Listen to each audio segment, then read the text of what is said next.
मधुबन के बाबा, मधुबन के बाबा मुरली वाले, आपका क्या कहना, आपका क्या कहना। ओम शांति। आज 4 नवंबर 2023 के साकार मधुर महावाक्य हैं। आज मीठे मीठे बाप दादा बोले, मीठे बच्चे पावन बन, गति सदगति के लायक बनो। पतित आत्मा गति सदगति के लायक नहीं, बेहद का बाप तुम्हें बेहद का लायक बनाते हैं। बाबा ने कहा, मीठे बच्चे पावन बन, गति सदगति के लायक बनो। पतितात्मा गति सदगति के लायक नहीं, बेहद का बाप तुम्हें बेहद का लायक बनाते हैं। बाबा ने आज प्रश्न पूछा कि पिताव्रता किसे कहेंगे, उसकी मुख्य निशानी सुनाओ। और उत्तर में बाबा समझाते कि पिताव्रता वह है जो बाप की श्रीमत पर पूरा चलते हैं, अशरीरी बनने का अभ्यास करते हैं, अव्यभिचारी याद में रहते हैं। ऐसे सपूत बच्चे ही हर बात की धारणा कर सकेंगे। उनके ख्यालात सर्विस के प्रति सदा चलते रहेंगे। उनका बुद्धि रूपी बर्तन पवित्र होता जाता है। वह कभी भी फारकती नहीं दे सकते हैं। मुरली का गीत है, मुझको सहारा देने वाले तेरा शुक्रिया। ओम शांति। बच्चे शुक्रिया मानते हैं नंबरवार पुरुषार्थ अनुसार। जब एक जैसी शुक्रिया नहीं मानते तो जो अच्छे निश्चय बुद्धि होंगे और जो बाप की सर्विस पर दिल व जान सिक व प्रेम से उपस्थित हैं, वो ही अंदर में शुक्रिया मानते हैं। बाबा कमाल है आपकी, हम तो कुछ भी नहीं जानते थे, हम तो लायक ही नहीं थे आपसे मिलने के। सो तो बरोबर है, माया ने सबको नालायक बना दिया है। उनको पता ही नहीं है कि स्वर्ग का लायक कौन बनाता है और फिर नरक का लायक कौन बनाते हैं। वह तो समझते हैं कि गति और सदगति दोनों का लायक बनाते हैं बाप। नहीं तो वहां के लायक कोई है ही नहीं। खुद भी कहते हैं कि हम पतित हैं, ये दुनिया ही पतित है। साधु संत आदि कोई भी बाप को नहीं जानते। अभी बाप ने तुम बच्चों को अपना परिचय दिया है।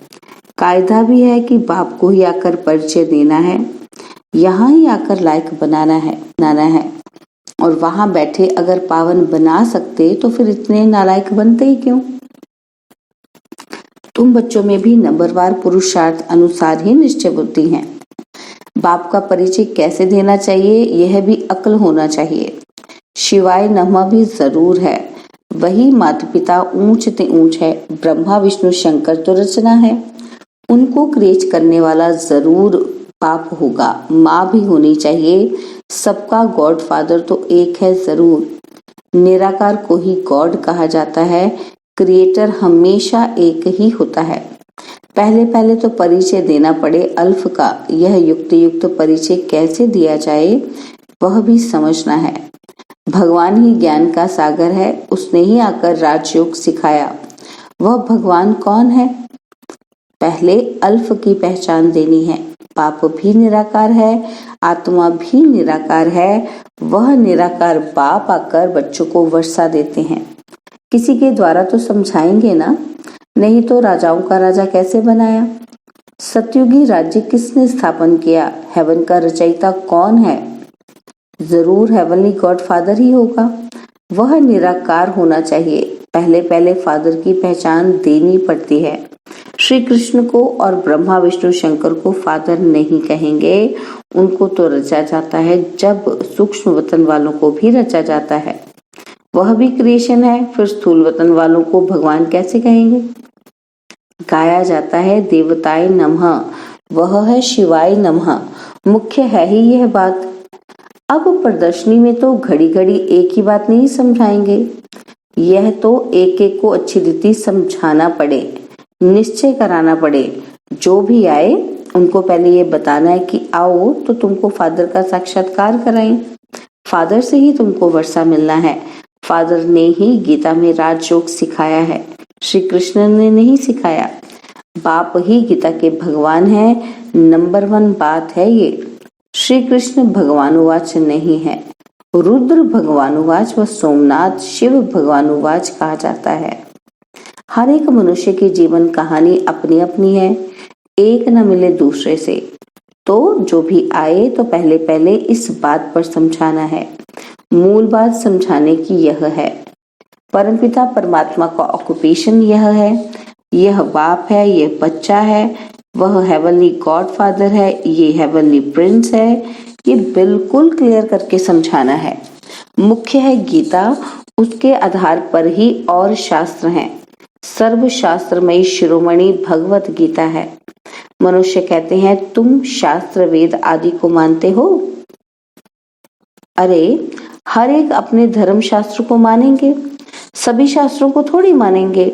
हाँ, सब शास्त्र हैं जरूर, परंतु शास्त्रों को जानने से भी पहले मुख्य बात है बाप को जानना, जिससे वर्षा मिलना है। वर्षा शास्त्रों से नहीं मिलेगा, वर्षा मिलता है बाप से। बाप जो नॉलेज देते हैं, वर्षा देते हैं, उसका पुस्तक बना हुआ है। पहले पहले तो गीता को उठाना पड़े। गीता का भगवान कौन है, उसमें ही राजयोग की बात आती है। जरूर राजयोग नई दुनिया के लिए ही होगा। भगवान आकर पति तो नहीं बनाएंगे, उनको तो पावन महाराजा बनाना है। पहले पहले बाप का परिचय दे और यह लिखवाओ कि बरोबर मैं निश्चय करता हूँ ये हमारा बाप है। पहले पहले समझाना है शिवाय नमः। तुम माता पिता हम बालक तेरे, महिमा भी उस बाप की ही है। भगवान को भक्ति का फल भी यहाँ आकर देना है। भक्ति का फल क्या है ये अब तुम समझ गए हो। जिसने बहुत भक्ति की है उनको ही फल मिलेगा। यह बातें कोई शास्त्रों में नहीं है, तुम्हारे में भी नंबरवार पुरुषार्थ अनुसार जानते हैं। समझाया जाता है कि तुम्हारे बेहद के माँ बाप वह हैं। जगत अम्बा जगत पिता भी गाए जाते हैं। एडम और ईव तो मनुष्य को समझते हैं, ईव को मदर कह देते। राइट वे में ईव कौन है ये तो कोई नहीं जानते। आप बैठ समझाते हैं। हाँ, कोई फट से तो नहीं समझ जाएगा, पढ़ाई में टाइम लगता है। पढ़ते पढ़ते आकर बैरिस्टर बन जाते हैं। एम ऑब्जेक्ट जरूर है। देवता बनना है तो पहले पहले बाप का परिचय देना है। गाते भी हैं कि तुम माता पिता हम बालक तेरे, और दूसरा फिर कहते हैं कि हे पतित पावन आओ। तो पतित दुनिया और पावन दुनिया किसको कहा जाता है? क्या कलयुग अभी 40,000 वर्ष और रहेगा? अच्छा, भला पावन बनाने वाला तो वह एक बाप है ना। तो हेवन स्थापन करने वाला है गॉड फादर। श्री कृष्ण तो हो ना सके, वह तो वर्षा लिया हुआ है। वह श्री कृष्ण हेवन का प्रिंस है और शिव बाबा हेवन का क्रिएटर है। वह है क्रिएशन फर्स्ट प्रिंस। यह भी क्लियर कर बड़े बड़े अक्षरों में लिखना चाहिए, तो तुमको समझाने में सहज होगा। रचयिता और रचना का मालूम पड़ जाएगा। क्रिएटर ही नॉलेजफुल है, वही राजयोग सिखलाते हैं। वह कोई राजा नहीं है, वह राजयोग सिखलाए राजाओं का राजा बनाते हैं। भगवान ने राजयोग सिखाया है और श्री कृष्ण ने राज्य पद पाया है। उसने ही गवाया है, उसको ही फिर पाना है। चित्रों द्वारा बहुत अच्छा समझाया जा सकता है। बाप का ऑक्यूपेशन जरूर चाहिए। श्री कृष्ण का नाम डालने से भारत कौड़ी जैसा बन गया है। शिव बाबा को जानने से भारत हीरे जैसा बनता है। परंतु जब बुद्धि में बैठे कि यह हमारा बाप है, बाप ने ही पहले पहले नई स्वर्ग की दुनिया रची। अभी तो पुरानी दुनिया है। गीता में है राजयोग। विलायत वाले भी चाहते हैं कि राजयोग सीखे, गीता से ही सीखे हैं। अभी तुम जान गए हो, कोशिश करते हो औरों को भी समझाएं कि फादर कौन है। वह सर्वव्यापी नहीं है। अगर सर्वव्यापी है तो फिर राजयोग कैसे सिखलाएंगे? इस मिस्टेक पर खूब ख्याल चलना चाहिए। जो सर्विस पर तत्पर होंगे उनके ही ख्यालात चलेंगे। धारणा भी तब होगी जब बाप की श्रीमत पर चलेंगे। अशरीरी भव मनमना भव हो रहे हैं। पतिव्रता व पिताव्रता बने अथवा सुवृत बच्चा बने, बाप फरमान करते हैं जितना हो सके याद को बढ़ाते रहो। देह अभिमान में आने से तुम याद नहीं करते, ना बुद्धि पवित्र होती है। शेरनी के दूध के लिए कहते हैं कि सोने का बर्तन चाहिए, इसमें भी पिताव्रता बर्तन चाहिए। अव्यभिचारी पिताव्रता बहुत थोड़े हैं, कोई तो बिल्कुल जानते ही नहीं। जैसे छोटे बच्चे हैं, बैठे भल यहाँ है परंतु कुछ भी समझते नहीं। जैसे बच्चे को छोटेपन में ही शादी करा देते हैं ना, तो गोद में बच्चा ले शादी कराई जाती है। एक दो में दोस्त होते हैं, बहुत प्रेम होता है तो झट शादी करा देते हैं। तो यह भी ऐसे है, सगाई कर ली है परंतु समझते कुछ भी नहीं।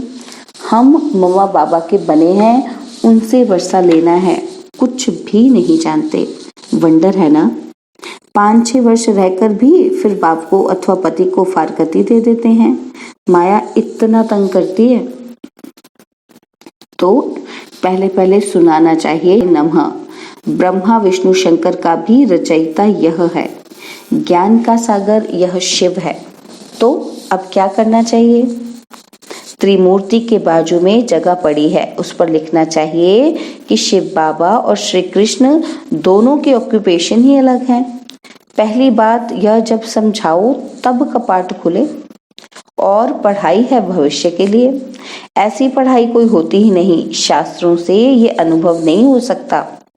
तुम्हारी बुद्धि में है कि हम पढ़ते हैं सत्युग आदि के। स्कूल पूरा होगा और हमारा फाइनल पेपर होगा। जाकर गीता सुनाने वाले ऐसी बातें समझा ही नहीं सकते। पहले तो बाप को जानना है, बाप से वर्षा लेना है। बाप ही त्रिकालदर्शी है और कोई मनुष्य दुनिया में त्रिकालदर्शी नहीं। वास्तव में जो पूज्य हैं वही फिर पुजारी बनते हैं। भक्ति भी तुमने की है और कोई नहीं जानते। जिन्होंने भक्ति की है वही पहले नंबर में ब्रह्मा, फिर ब्रह्मा मुख वंशावली है। आप ही पूज्य भी यह बनते हैं। पहले नंबर में पूज्य ही, फिर पहले नंबर में पुजारी बने हैं, फिर पूज्य बनेंगे। भक्ति का फल भी पहले उन्हें मिलेगा। ब्राह्मण ही पढ़कर फिर देवता बनते हैं, ये कहाँ लिखा हुआ नहीं है। भीष्म पितामह आदि को मालूम तो पड़ा है ना कि इन्हों से ज्ञान बाण मरवाने वाला और कोई है। वह जरूर समझेंगे कि कोई ताकत है। अभी भी कहते हैं कि कोई ताकत है जो इन्हों को सिखाती है। बाबा देखते हैं कि ये सब मेरे बच्चे हैं। इन आंखों से ही देखेंगे। जैसे पितृ खिलाते हैं तो आत्मा आती है और देखती है कि ये फलाने हैं, खाएगा तो आंखें जैसे उनके जैसी बन जाएंगी। टेम्परेरी लोन लेते हैं, यह भारत में ही होता है। प्राचीन भारत में पहले पहले राधे कृष्ण हुए, उन्हों को जन्म देने वाले ऊंच नहीं गिने जाएंगे। वह तो कम पास हुए हैं ना। महिमा शुरू होती है श्री कृष्ण से। राधे कृष्ण दोनों अपनी अपनी राजधानी में आते हैं। उन्हों के माँ बाप से बच्चे का नाम जांचती है। कितनी वंडरफुल बातें हैं। गुप्त खुशी रहती है। बाप कहते हैं मैं साधारण तन में ही आता हूँ, इतना माताओं का झुंड संभालना है, इसलिए साधारण तन लिया है जिससे खर्चा चलता रहा। शिव बाबा का भंडारा है। भोला भंडारी अविनाशी ज्ञान रत्नों का भी है और फिर एडॉप्टेड बच्चे हैं, उन्हों की भी संभाल होती आती है। यह तो बच्चे ही जाने। तो पहले पहले जब शुरू करो तो बोलो शिव भगवानुवाच। वह सबका रचयिता है और फिर श्री कृष्ण को ज्ञान सागर गॉडफादर कैसे कह सकते। लिखत ऐसी क्लियर हो जो पढ़ने से अच्छी रीति बुद्धि में बैठे। कोई तो 2-3 वर्ष लगते हैं समझने में। उनको आकर भक्ति का फल देना है। ब्रह्मा द्वारा बाप ने यज्ञ रचा, ब्राह्मणों को पढ़ाया, ब्राह्मण से देवता बनाया और फिर नीचे आना ही है। बड़ी अच्छी समझानी है। पहले ये सिद्ध कर बताना है कि श्री कृष्ण हेवनली प्रिंस है, हेवनली गॉडफादर नहीं। सर्वव्यापी के ज्ञान से बिल्कुल ही तमो प्रधान बन गए हैं। जिसने बादशाही थी उनको भूल गए हैं। कल्प कल्प बाबा राज्य देते हैं और हम फिर बाबा को भूल जाते हैं। बड़ा वंडर लगता है। सारा दिन खुशी में नाचना चाहिए। बाबा हमको विश्व का मालिक बनाते हैं। अच्छा, मीठे मीठे सिकिलदे बच्चों प्रति माता पिता बाप दादा का याद प्यार और गुड मॉर्निंग। रूहानी बाप की रूहानी बच्चों को नमस्ते। हम रूहानी बच्चों की रूहानी बाप दादाजी को दिलवा जान सिकवा प्रेम से नमस्ते। ओम शांति। प्यारे बाबा, मीठे बाबा, मेरे बाबा, शुक्रिया बाबा, शुक्रिया बाबा, शुक्रिया।